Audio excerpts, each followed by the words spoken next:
नमस्कार दोस्तों, आपका स्वागत है लोवर्स एकेडमी की क्राइम स्टोरी में। दोस्तों, कहानियाँ तो बहुत होती है, लेकिन कुछ कहानियाँ ऐसी होती है जो अपने पीछे एक बहुत बड़ा संदेश समाज के लिए छोड़ के जाती है।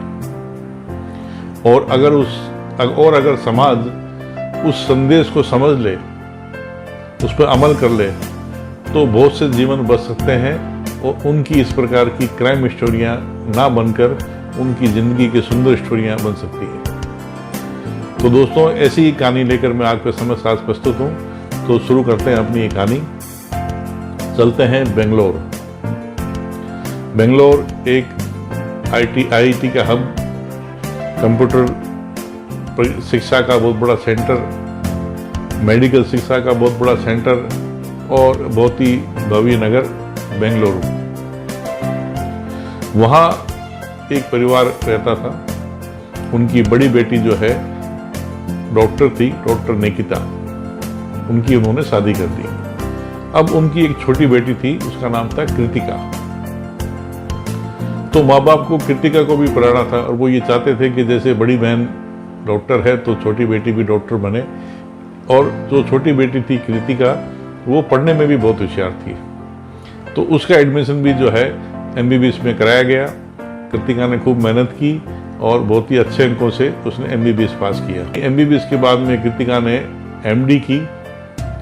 वो एक डर्मोलॉजिस्ट बनी, जो कि स्किन और बालों की जो है संबंधित जो विशेषज्ञ होते हैं डर्मोलॉजिस्ट, उसमें उसने एमडी की।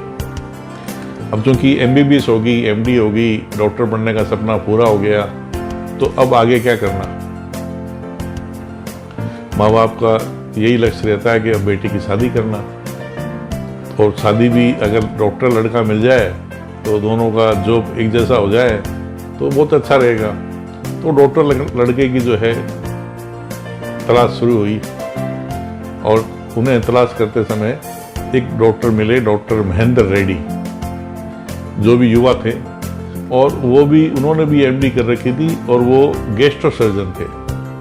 गैस्ट्रोलॉजी के अंदर जो गैस्ट्रो में उन्होंने सर्जरी की थी, तो गैस्ट्रो सर्जन थे वो और गैस्ट्रोलॉजी से संबंधित वो विशेषज्ञ थे। तो उनसे मुलाकात हुई और दोनों परिवारों में आपसी बातचीत हुई। लड़का लड़की दोनों मिले, लड़का लड़की दोनों आपसी बातचीत की, दोनों की सहमति हुई, दोनों खुश, परिवार खुश, और फिर रिश्ता हो गया। शादी तय हो गई।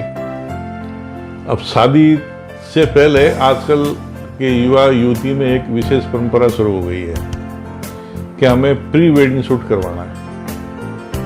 और ये प्री वेडिंग शूट घरों के मोहल्लों के आसपास के जगहों के, शहरों के जो स्थान होते हैं वहाँ से निकलते निकलते ये पूरे विश्व भर में फैल गया है।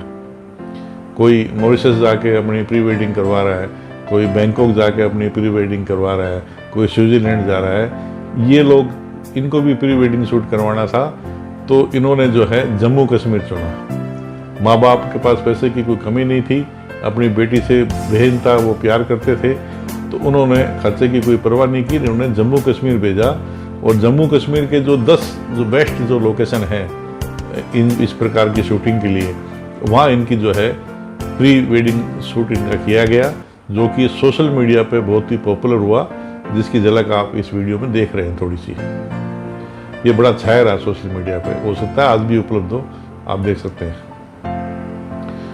ठीक है साहब, प्री वेडिंग शूट हो गया, बड़ा पॉपुलर हुआ, दोनों खुश थे, दोनों खुशी खुशी जम्मू कश्मीर जाके आए, प्री वेडिंग शूट करा के आए। इधर शादी की तैयारियां शुरू हो गई। शादी हुई बहुत ही शानदार। माँ बाप ने 2 करोड़ रुपए शादी में खर्च किए। 2 करोड़ की भव्य शादी। और शादी के बाद में माँ बाप ने अपनी पुत्री कृतिका, डॉक्टर कृतिका, और उनके हस्बैंड डॉक्टर महेंद्र रेड्डी, इन दोनों को रहने के लिए बेंगलोर में वेल फर्निश्ड 3 करोड़ का मकान गिफ्ट किया।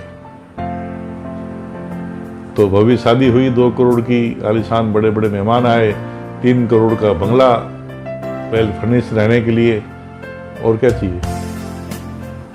लेकिन फिर इन दोनों की इच्छा हुई कि हमें शादी के बाद हनीमून भी तो करना है। अब हनीमून भी आजकल के बच्चे घरों में नहीं करते हैं। हमारी जब शादी हुई थी तो हमको तो पता भी नहीं था हनीमून क्या है। और भी कुछ बातें हैं वो कभी किसी दूसरी वीडियो में करेंगे। लेकिन आजकल के बच्चों के हनीमून के लिए भी उनको डेस्टिनी चाहिए कि इस जगह जाएंगे, उस जगह जाएंगे। कोई मॉरिशस जाएगा, कोई स्विट्जरलैंड जाएगा, कोई 5 स्टार होटल में रूम बुक करवाएगा, स्वीट बुक करवाएगा। तो इनको भी इनकी भी इच्छा हो कि साहब हनीमून के लिए कहीं बाहर जाना चाहिए विदेश में। माँ बाप बच्ची को प्यार करते थे, पैसे की कमी नहीं थी, 2 करोड़ की शादी की थी, 3 करोड़ का बंगला दिया था, हनीमून में भेजने में क्या है। तो दक्षिण अफ्रीका ये लोग हनीमून मनाने के लिए गए और दक्षिण अफ्रीका में काफ़ी खर्चा हुआ, हनीमून बना के आए। तो इस प्रकार से जो है इनका ये बहुत ही सुंदर तरीके से सब सिस्टम शुरू हुआ। शादी बहुत अच्छी, हनीमून बड़ा अच्छा दक्षिण अफ्रीका, और इनकी ज़िंदगी चलने लगी। माँ बाप भी खुश, पति पत्नी भी खुश, दोनों डॉक्टर, और दोनों वहाँ जॉब में, दोनों प्राइवेट हॉस्पिटल्स में काम कर रहे थे। अच्छी तनख्वाह मिल रही थी और बढ़िया मकान था, सब कुछ बढ़िया चल रहा था। लेकिन जो कृतिका थी उन्हें कुछ पेट की बीमारी थी, मतलब गैस की बीमारी थी। कभी उनका बीपी भी हाई हो जाया करता था, और कभी कुछ खाने से या एक्स्ट्रा कुछ खा लिया तो उन्हें गैस बन जाती थी, उससे उनकी उल्टी भी हो जाती थी, वॉमिटिंग भी उनको हो जाया करती थी। तो ऐसे ही जब इस तरह की प्रॉब्लम होती थी तो उसने अपने पति को बताया कि साहब ये प्रॉब्लम हो रही है, क्योंकि वो खुद ही गैस्ट्रोलॉजिस्ट थे, सर्जन थे, गैस्ट्रोलॉजिस्ट में गैस्ट्रो में सर्जन थे वो, तो वो उनका देखभाल किया करते थे।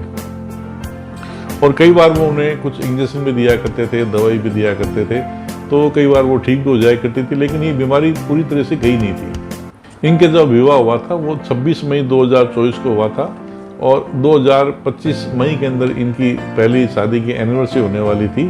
तो उस दौरान कृतिका के पिता ने ये भी इनसे बोला था कि भाई कृतिका के लिए एक क्लिनिक खुलवाएंगे, और उस क्लिनिक का पैसा भी जो है माँ बाप ने पूरा लगाया। वेल फर्निश जो है बहुत ही सुंदर क्लिनिक भी उन्होंने तैयार करवा लिया था, और 4 मई को उसका मुहूर्त भी था।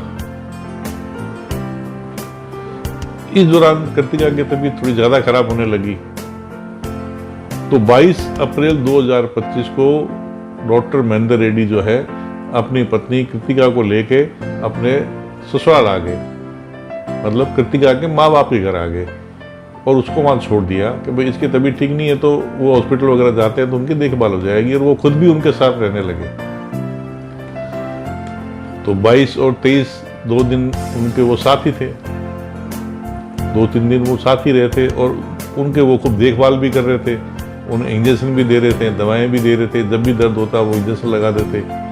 तो माँ बाप ने भी ये सोचा कि भाई चलो अच्छा है, बीमार तो अब कोई किसी कारण से हो जाता है, तो लेकिन पति सेवा कर रहा है, पति साथ है, हम हमारे यहाँ लेके भी आया है, हम भी देखभाल कर रहे हैं। वो भी जब होता है देखभाल करता है, हॉस्पिटल से भी फ़ोन करता है, दवाएं भी भेजता है, दवाएं भी शाम को लेके आता है, पत्नी के साथ रहता है। तो सब कुछ ठीक ठाक चल रहा था कि 2-4 दिन में ठीक हो जाएगी। तो ये 22 तारीख को लेकर आए थे, 22 को उनके साथ ही रहे परिवार में, अपने ससुराल में।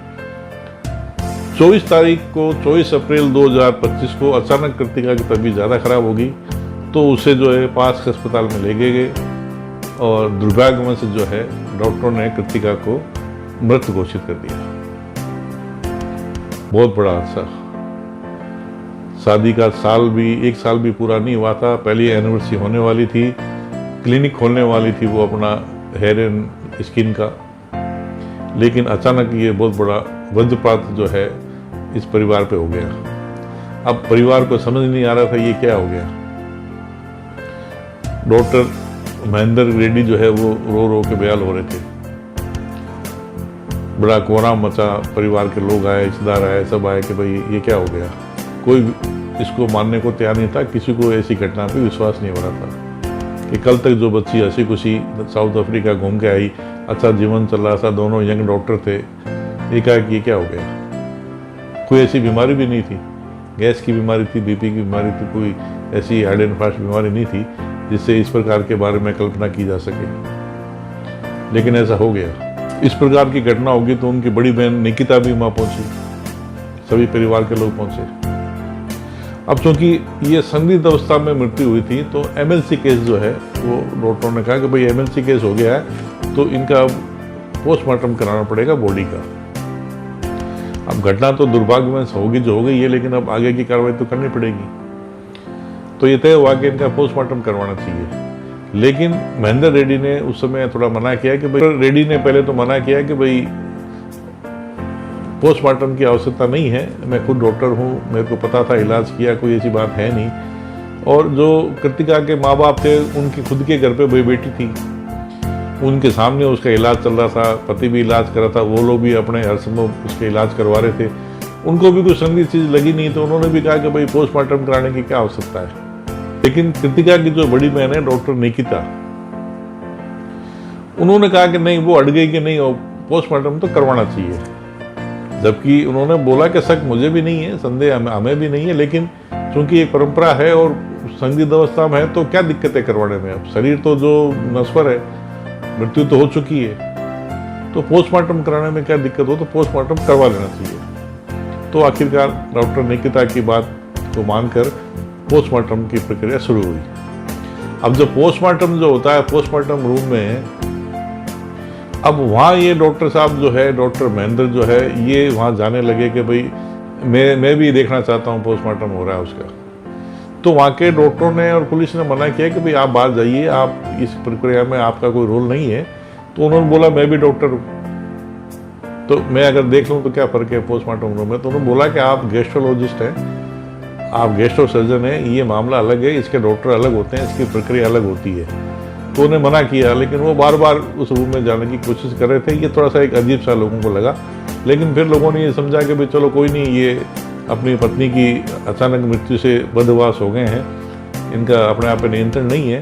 तो उन्हें समझा बुझा के वहाँ से हटाया गया और आखिर पोस्टमार्टम हुआ। पोस्टमार्टम रिपोर्ट आई। पोस्टमार्टम रिपोर्ट में ये आया कि भाई इनकी मृत्यु जो है सामान्य बीमारी जो उनको पूर्व में थी उनसे हुई है, और किसी प्रकार का कोई शक या शुबा उस पोस्टमार्टम रिपोर्ट में नहीं आया। तो चूंकि अब सबको कोई शक तो किसी को भी नहीं था और पोस्टमार्टम रिपोर्ट भी नॉर्मल आ चुकी थी, तो उनका नियम अनुसार जो है बाद में बॉडी ली गई और उनका अंतिम संस्कार किया गया।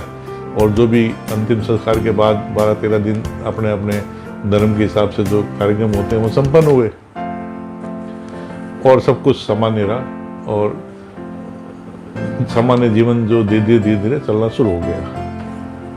इस दौरान 6 महीने बीत गए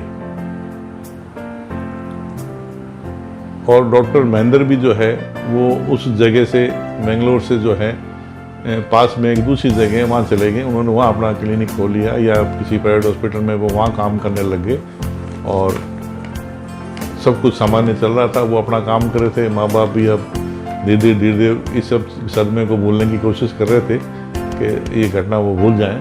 और डॉक्टर महेंद्र भी जो है अपना काम जो है बेंगलोर से थोड़ा सा दूर एक जगह पे उन्होंने अपना नया काम शुरू कर दिया था। लेकिन पिक्चर अभी बाकी है और पिक्चर अभी बहुत बड़ी बाकी है। अब पिक्चर का सस्पेंस, थ्रिल, ये सब अभी बाकी है। 6 महीने के बाद में 13 अक्टूबर 2025 का दिन, 13 अक्टूबर को एक लिफाफा पुलिस को मिलता है। जब पुलिस उस लिफाफे को खोलती है तो पुलिस का दिमाग चकरा जाता है, पुलिस भौचक्का रह जाती है कि ये क्या हुआ। ऐसा भी होता है। वो रिपोर्ट थी FSL रिपोर्ट, फॉरेंसिक साइंस की लेबोरेटरी की जो रिपोर्ट होती है वो 6 महीने के बाद पुलिस को प्राप्त हुई थी। और उस रिपोर्ट में जो मृत्यु का कारण दिया गया था उसे सुनकर जो है पुलिस जो है हैरान रह गई और यहाँ से जो है कहानी बिल्कुल बदल गई। उस रिपोर्ट में ये लिखा था कि कृतिका की मृत्यु सामान्य बीमारी से नहीं हुई है, उन्हें एनेस्थीसिया का ओवरडोज दिया गया है।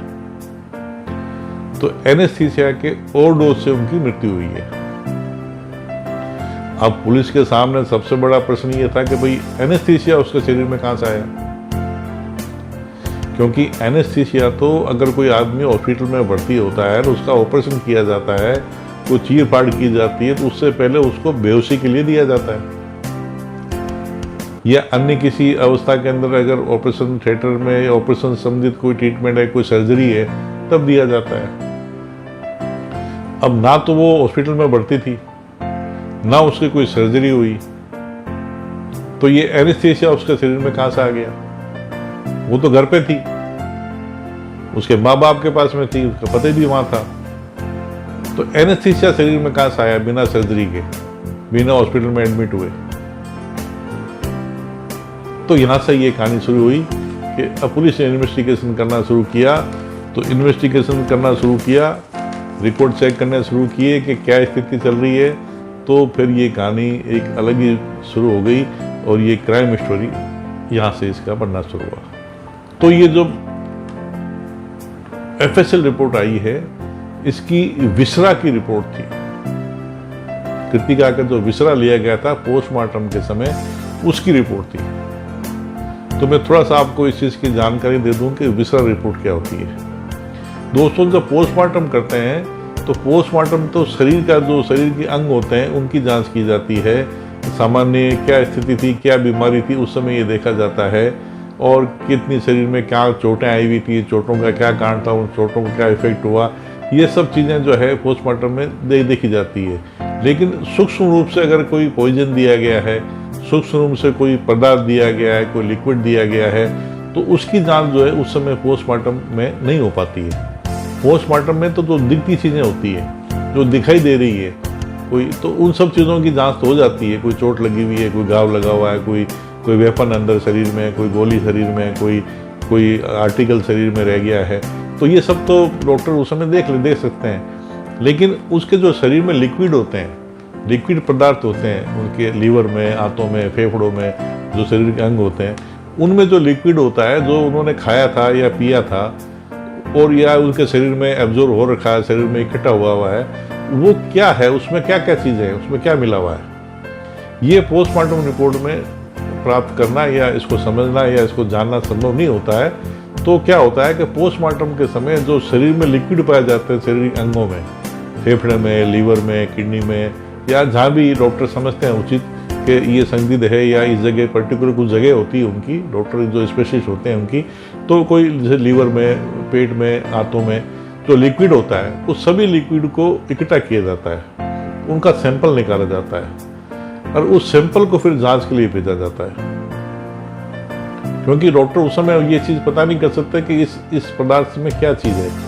तो जो सूक्ष्म रसायन होते हैं उनकी जांच करने के लिए विसरा लिया जाकर, सैंपल लिया जाकर, जो लिक्विड होता है शरीर में पाया जाता है, उसका सैंपल लिया जाकर एफएसएल जांच में भेजा जाता है, जहाँ जो एफएसएल के जो स्पेशलिस्ट वैज्ञानिक होते हैं वो उसकी जांच करते हैं कि ये जो शरीर में लिक्विड आया है सैंपल, इसमें क्या क्या चीज़ें थी, कहीं कोई विष तो नहीं था, किसी प्रकार का कोई जहर तो नहीं था, किसी प्रकार का कोई केमिकल तो नहीं था, किसी क्या क्या उसमें जो भी था, तो उसकी जांच करके फिर उसकी रिपोर्ट आती है। तो ये विसरा रिपोर्ट आई थी जिसमें ये था कि इनकी मृत्यु जो है एनेस्थीसिया के शरीर में हेवी डोज इकट्ठा होने के कारण इनकी मृत्यु हुई है, ना कि इनकी कोई सामान्य बीमारी से हुई है।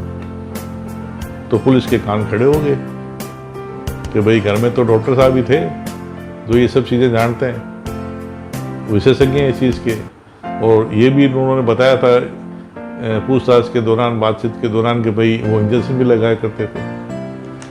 तुरंत घर पहुंचे, सब सामग्री, इंजेक्शन और जो भी थे वो सारे जब्त किए गए। उठा लिया डॉक्टर साहब को, डॉक्टर साहब बाबा आप आ जाओ, वो तो हो गया आपका खेल। डॉक्टर साहब को पकड़ के लाया गया, और फिर पुलिस जब इन्वेस्टिगेशन करती है तो क्या करती है, पुलिस को कैसे पूछती है, उसके बारे में ज़्यादा मैं नहीं बात करूँगा यहाँ। तो तब उन पर सख्ती की गई डॉक्टर साहब पे, तो डॉक्टर साहब ने फिर सारी बात बता दी, अपना जुर्म कबूल कर लिया कि उन्होंने अपनी पत्नी कृतिका की हत्या की, और उन्होंने उसके लिए एक परफेक्ट प्लान तैयार किया था। अब वो परफेक्ट प्लान क्या है मैं आगे आपको बताऊंगा, लेकिन सबसे पहले तो आप लोगों में ये जिज्ञासा होगी कि जब उनकी शादी में इतना पैसा खर्च किया उनके परिवार ससुराल वालों ने, 2 करोड़ की उनकी शादी की, पत्नी बहुत सुंदर थी, पत्नी में कोई कमी नहीं थी, खुद पत्नी डॉक्टर थी, एमबीबीएस थी, एमडी थी, शादी में उनको 3 करोड़ का मकान मिला था। कृतिका का जो क्लिनिक खोलने के लिए परिवार ने सारा पैसा खर्च किया था, उसके माँ बाप ने, तो फिर पत्नी को मारने का कारण क्या कारण था जो उन्होंने पत्नी को मारा या ऐसा परफेक्ट प्लान बनाया? वो तलाक भी दे सकते थे अगर पत्नी उन्हें पसंद नहीं थी तो तलाक नहीं दे के मारना ही क्यों सोचा? तो दोस्तों, इसके पीछे एक शैतानी दिमाग था। अगर तलाक दे दिया तो ये जो सारी संपत्ति जो है, माँ बाप की करोड़ों की प्रॉपर्टी, 3 करोड़ का मकान है, ये सब जो है ये मिलेगा नहीं फिर बाद में तलाक देने पे। तो मारना क्यों और पत्नी पसंद क्यों नहीं? तो ऐसा बताते हैं इन्वेस्टिगेशन के दौरान कि चूंकि इनकी जो कृतिका को जो बीमारी थी गैस की और बीपी की, इन डॉक्टर साहब का ये कहना है, ऐसा कहा जाता है कि ये बता रहे कि मुझे शादी से पहले ये नहीं बताई। अरे भाई, शादी से पहले नहीं बताई तो कौन सी बड़ी बीमारी है? आप खुद ही गैस्ट्रोलॉजिस्ट हो, उसका इलाज नहीं कर सकते अपनी पत्नी का, फिर दूसरों का इलाज करोगे तुम? और बहुत कोई बड़ी बीमारी नहीं है गैस्ट्रोलॉजी की या बीपी की, दवाई से ठीक हो सकती है। बीपी तो मेरे भी होता है, मैं भी सुबह रोज दवाई लेता हूँ, नौकरी ऐसी है, रोज झगड़े करने पड़ते हैं तो बीपी तो हो ही बढ़ जाता है, तो मैं भी लेता हूँ बीपी की बीमारी, लंबे समय से ले रहा हूँ। तो अपनी पत्नी का इलाज नहीं कर सकता क्या डॉक्टर? लेकिन कारण ये नहीं था। कारण ये था कि जब उसकी बीमारी थी तो कई जगह जब वो फंक्शन में, पार्टी में अपने दोस्तों के साथ जाया करते थे तो कई बार उसको 2-4 फंक्शन में, पार्टी में कृतिका ने उल्टी कर दी तो इसको भी अनिजी लगा। और इसके दोस्त जो होते हैं, आजकल दुनिया कैसे आग लगाती है, और दुनिया की आग लगाई हुई है ये आदमी। खुद अपने दुख से दुखी नहीं है, लोगों के सुख से दुखी है। बहुत सुंदर जोड़ा है, पत्नी पत्नी डॉक्टर है, लेकिन इनको कैसे बिगाड़ा जाए, कैसे इसमें दरार की जाए। तो इनके दोस्तों ने कुछ एक बार ताना कर दिया कि यार क्या बीमार पत्नी की शादी की है तेरे को, क्या बीमार पत्नी दी, 24 घंटे कभी उल्टी करती, कभी कुछ करती, कभी इसके पेट दर्द हो रहा है, कभी कुछ हो रहा है। तो ये बात जो है डॉक्टर साहब ने दिल पे ले ली कि मेरे को पहले बताया भी नहीं, और ये अभी से तो शादी के अभी साल भर भी नहीं हुआ, इतनी बीमार है, जगह जगह फंक्शन में जाता हूँ उल्टी कर देती है, तो अब इसको मार ही देते हैं। नहीं मारेंगे, तलाक वलाक लेंगे तो पैसे मिलेंगे नहीं, प्रॉपर्टी, इसका काम ही खत्म कर देते हैं। और अपन तो बहुत बड़े डॉक्टर हैं, गैस्ट्रोलॉजिस्ट हैं, ऐसा परफेक्ट मर्डर करेंगे जो किसी को समझ में नहीं आएगा कि मैंने मारा, किसी को पता ही नहीं चलेगा। डॉक्टर साहब, ऐसा नहीं होता है। हर अपराधी अपने आप को बड़ा तुर्म का समझता है, बड़ा जानकार समझता है, बड़ा कानून का पंडित समझता है, लेकिन कोई भी अपराधी कितना भी शातिर हो, अपने पीछे कोई ना कोई क्लू छोड़ ही जाता है। और अगर नहीं भी छोड़ता है तो ईश्वरीय शक्ति इतनी बड़ी है कि वो कुछ ना कुछ ऐसा करवा देती है जो अपराधी फिर बच नहीं सकता। इस केस में भी ऐसे हुआ। डॉक्टर साहब ने तो बिल्कुल परफेक्ट प्लान बनाया था, लेकिन ईश्वरीय शक्ति ने उनके इस प्लान को फेल कर दिया। इन्होंने ये प्लान बनाया था डॉक्टर साहब ने कि मैं गैस्ट्रोलॉजिस्ट हूँ, इसके गैस की बीमारी है, ये किसी और डॉक्टर के पास जाएगी नहीं, इलाज इसका मेरे को ही करना है, मेरे पे इसको विश्वास है, तो क्यों ना इसको एनेस्थीसिया दे दिया जाए हैवी डोज में, ताकि धीरे धीरे इसकी मृत्यु हो जाए कुछ दिनों में, और वो पोस्टमार्टम में कुछ आएगा नहीं। अब विसरा रिपोर्ट का हो सकता है डॉक्टर साहब को दिमाग में आया या नहीं आया, या उन्होंने सोचा मैं इसका मैनेज कर लूंगा, या हो सकता है उनके दिमाग में नहीं आया हो,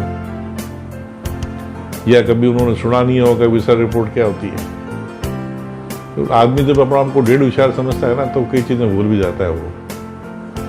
जो भी परिस्थितियाँ थी, इन्होंने ऐसा प्लान बनाया कि इन्होंने क्या किया है कि जब वो इलाज खूब उसके घर पे भी लेके गया, 22 तारीख को घर छोड़ दिया, क्योंकि पता चला कि अब इनका ज़्यादा डोज हो गया है, अब कृतिका के कुछ भी हो सकता है। तो अगर मेरे यहाँ मर गई तो मेरे पे आरोप आ सकता है, शक हो सकता है कि उनके यहाँ कुछ हो गया हो, तो उसके माँ बाप के यहाँ छोड़ देते हैं, वहीं अपन भी साथ ही रहते हैं और खूब सेवा करेंगे वहाँ, तो किसी को शक भी नहीं हुआ। ऐसे किया 22 तारीख को ये अपने ससुराल में आगे अपनी पत्नी को लेके, और बड़े तन मन से उनकी सेवा कर रहे हैं, इंजेक्शन दे रहे हैं, दवाई दे रहे हैं, सिर पे हाथ फेर रहे हैं, पास में बैठे हैं, ठीक हो जाएगी। और एक बार इनके माँ ने पूछा भी कि भाई ये अभी इंजेक्शन आपने लगा दिया क्या, कि ये लास्ट इंजेक्शन है, बस ये लगने के बाद बिल्कुल ठीक हो जाएगी। और वो लगने के बाद पूरी ठीक ही होगी, वो तो खत्म ही कर दिया इसने। तो माँ बाप को उससे, लेकिन वो माँ बाप उस समय कौन सोचेगा, एक जवाई जो है बेटे को इतना प्यार कर रहा है, वो उनके घर आके रह रहा है, पत्नी को उनको घर ले आया कि साहब आपके साथ ही रहूँगा, यहीं देखूंगा, सुबह शाम उसकी देखभाल कर रहा है, उसके इंजेक्शन लगा रहा है, कौन सोचेगा कि ये इसके दिमाग में शैतान है और इसका क्या प्लान है, किसको पता चलेगा इस चीज़ का। अब उन्होंने कर दिया। अब उस समय जब पोस्टमार्टम हो रहा था, उस समय ये इसलिए भागा दौड़ी करे थे पोस्टमार्टम रिपोर्ट में कि भाई कहीं पोस्टमार्टम में कुछ आ तो नहीं जाए, मैं वहां जाके देखूं। उस समय किसी को शक भी नहीं था। चलो वो उस समय पोस्टमार्टम हो गया। अब जब पोस्टमार्टम के बाद डॉक्टर साहब ने सोचा कि अब जब अपना फ्री,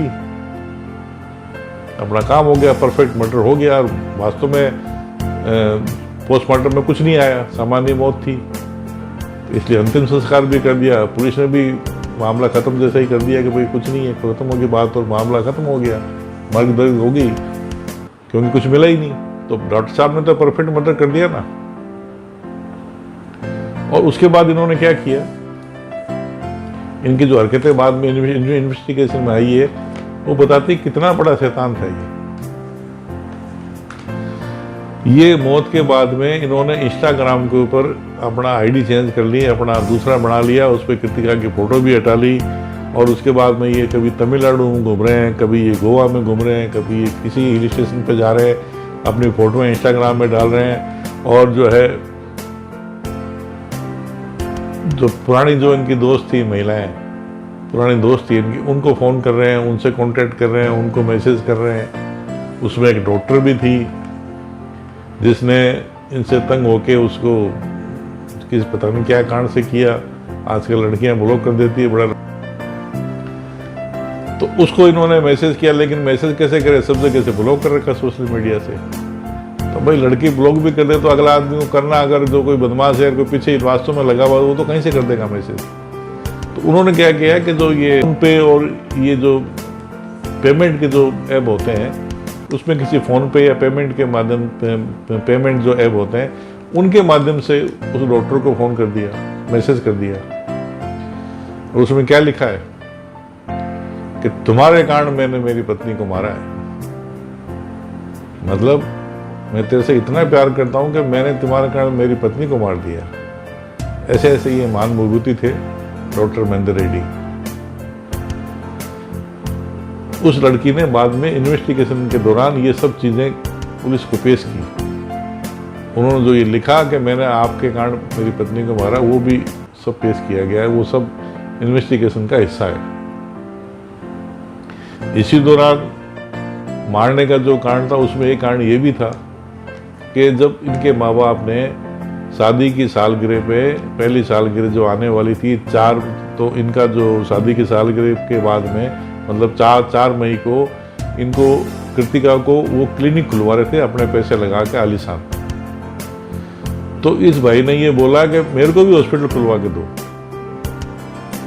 तो इनके माँ बाप ने कहा कि भाई एक बार ये क्लिनिक खुल जाए, आप दोनों सेटल हो जाओ, फिर आपको भी हॉस्पिटल खुलवा देंगे। इस भाई को लगा कि बेटी को तो क्लिनिक खुला के दे रहे हैं, मेरे को हॉस्पिटल खुला के क्यों नहीं दे रहे।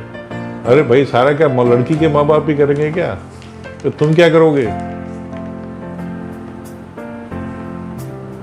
लड़की वाले सब करते रहेंगे तो लड़का क्या करेगा? तुम खुद एमडी हो, खुद डॉक्टर हो, खुद कमाओ ना भाई यार, क्यों लड़की के भरोसे रहते हो?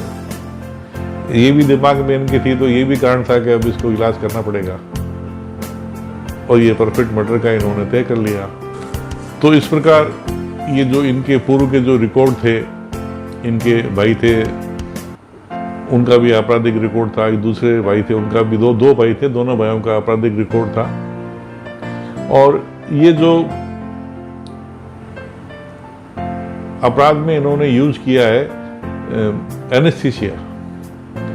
एनेस्थीसिया का डोज इस प्रकार से मार्केट में सामान्य रूप से मिलता नहीं है। मेडिकल दुकान पे आप कोई भी आम आदमी, आम लोग कोई जाके खरीद नहीं सकते हैं। लेकिन इनके पिता जो थे, उनके पिता की भी फार्मासिस्ट थे, इनकी दुकान थी मेडिकल की, एजेंसी थी मेडिकल की, फार्मेसी थी।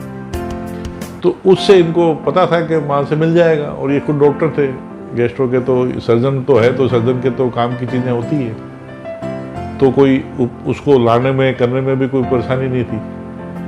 तो ये लेकर आया था। तो इन सब का जो रिकॉर्ड पुलिस ने लिया कि इनके पिता फार्मेसी में थे, इनके भाई आपराधिक रिकॉर्ड में थे, शादी के बाद ये जगह जगह घूम रहे हैं आराम से, कई सुंदर सुंदर कोटेशन लिख रहे हैं, कभी ये जो है गोवा जा रहे हैं, कभी ये तमिलनाडु जा रहे हैं, कभी ये कहीं घूम रहे हैं, इंस्टाग्राम पे अपनी इनकी आइडिया चल रही है, उसमें फ़ोटोआँ लगा रहे हैं, पुरानी प्रेमिकाओं को जो है ये फ़ोटोएँ जो मैसेज भेज रहे हैं, ब्लॉक की हुई लड़की को भी जो है ये फ़ोन पे के माध्यम से जो है मैसेज कर रहे हैं और ऊपटांग उसको मैसेज भेज रहे हैं। तो इन सब चीज़ों का रिकॉर्ड के करके पुलिस ने इनको पकड़ लिया और फिर इनके जो पिता ने इनके खिलाफ मुकदमा दर्ज कराया। उस मुकदमे में, क्योंकि पहले वाला मुकदमा तो पुलिस ने कर दिया था, भाई वो तो मर्ग था कि मृत्यु हो चुकी, कुछ नहीं था, लेकिन इनके पिता ने मुकदमा दर्ज करवाया और इन्वेस्टिगेशन जो है शुरू हुआ। इन्वेस्टिगेशन करके इन्हें गिरफ्तार किया गया और अभी ये जेल में है, मुकदमा चल रहा है। तो ये कहानी एक परफेक्ट मर्डर की, जो डॉक्टर रेड्डी ने अपनी पत्नी कृतिका को मारने के लिए चुना था, सोचा था, वो प्लान किया था, लेकिन वो हो ना सका। अपराधी चाहे कितना ही साथी हो, सबूत पीछे छोड़ ही जाता है। तो इस कहानी का जो सार है और इस कहानी का जो संदेश है और इस कहानी का जो मुख्य तत्व है, जिससे इस प्रकार की बहुत सी घटनाएं को होने से हम बचा सकते हैं, बचा जा सकता है। समाज अगर इस संदेश को समझ ले या इस कहानी के मेन बिंदु को समझ ले, तो बहुत सी जो है घटनाएं को हम खोल सकते हैं और अपराधियों को पकड़ सकते हैं। वो ये है कि इनकी जो बड़ी बहन है डॉक्टर निकिता, अगर वो नहीं लड़ती पोस्टमार्टम पे तो क्या होता? पोस्टमार्टम रिपोर्ट नहीं होती, वैसे ही अंतिम संस्कार किया जाता, तो क्या इस डॉक्टर रेड्डी के इस बहुत बड़े सेंटर का पता चलता? इनका प्लान तो सफल हो जाता।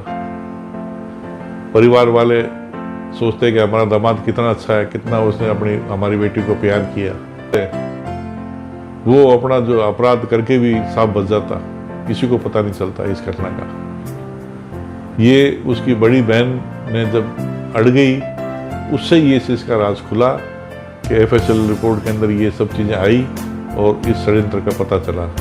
तो मेरा ये निवेदन है आपसे सभी से कि भगवान ना करे किसी के भी परिवार में या सगे संबंधी में, रिश्तेदारी में ऐसी कोई घटना हो जहां उन्हें पोस्टमार्टम की जरूरत पड़े। लेकिन दुर्भाग्यवश अगर कहीं ऐसी कोई घटना होती है आपके आसपास या परिवार में और वो संदिग्ध अवस्था में होती है, तो उसका पोस्टमार्टम अवश्य कराएं। क्योंकि अगर आप पोस्टमार्टम नहीं कराते हैं, आप इस चीज़ के लिए नहीं कराते हैं कि सामान्य मृत्यु है, कोई शक शुबा में नहीं है, तो पोस्टमार्टम की आवश्यकता नहीं है। लेकिन आपकी इस गलती के कारण क्या पता कोई अपराधी जो है वो बच जाए। तो दोस्तों, आशा करता हूँ कि ये कहानी और इसका संदेश आपको पसंद आया होगा। तो ऐसी और कहानियाँ सुनने के लिए और ऐसे ही संदेश और कानूनी पहलू की जानकारी के लिए देखते रहें लॉवर्स एकेडमी। नमस्कार, जय हिंद।